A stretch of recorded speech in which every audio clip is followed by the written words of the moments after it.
직장에서 무시하는 사람이 있을 때 어떻게 대처해야 할까요? 물론 본질적인 해결책은 남이 무시하지 못할 정도의 실력을 갖추면 되지만 하루아침에 가능한 일이 아니어서 간단한 팁을 이야기해 보겠습니다. 친구나 우연한 인간관계라면 그 사람을 상종하지 않으면 깔끔하게 문제가 해결이 됩니다. 그런데 직장 생활 같은 경우에는 회사를 그만두지 않고서는 나를 무시하는 사람을 상종하지 않을 방법이 없습니다.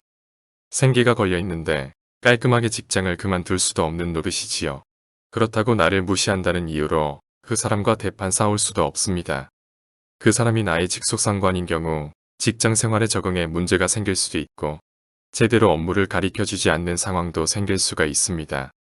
그렇다고 가만히 있으면 앞으로도 쭉 나를 무시할 거고 그와 비례해서 나의 스트레스가 올라가니 무조건 참고 있을 수도 없는 노릇입니다. 그래서 나름대로 대안을 생각해 보았습니다. 제가 자주 사용하는 방법입니다. 아무리 직장 상사라고 하여도 처음부터 대놓고 무시하는 경우는 잘 없습니다. 입사 후 시간이 지난 뒤 만만해지면 조금씩 무시하는 강도를 더해 가는 게 일반적입니다. 제 생각에는 무시하는 정도가 조금씩 올라가는 시점부터 선제적으로 대응을 해야 한다는 겁니다.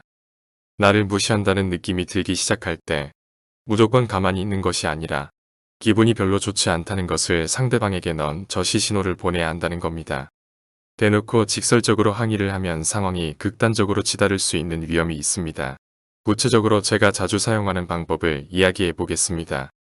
무시하는 말을 할 때 무미건조한 눈빛으로 상대방을 지그시 쳐다본다거나 상대가 기분 나쁘지 않을 정도의 표현으로 가벼운 저항을 해보는 것입니다.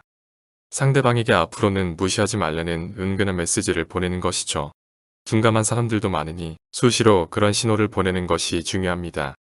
무조건 상대방이 무시하는 것을 참고 있다가는 호미로 막을 것을 가래로 막는 수가 있습니다.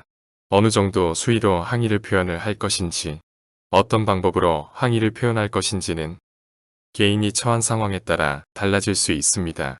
요컨대 무시하는 사람을 대할 때 무조건 참는 것만이 능사가 아니라 초기 단계에서 무시하지 말라는 은근한 메시지를 보내는 게 중요합니다. 오늘은 직장에서 무시하는 사람이 있을 때 어떻게 대처해야 하는지에 대해서 알아보았습니다. 도움이 되었다면 구독, 좋아요 부탁합니다. 감사합니다.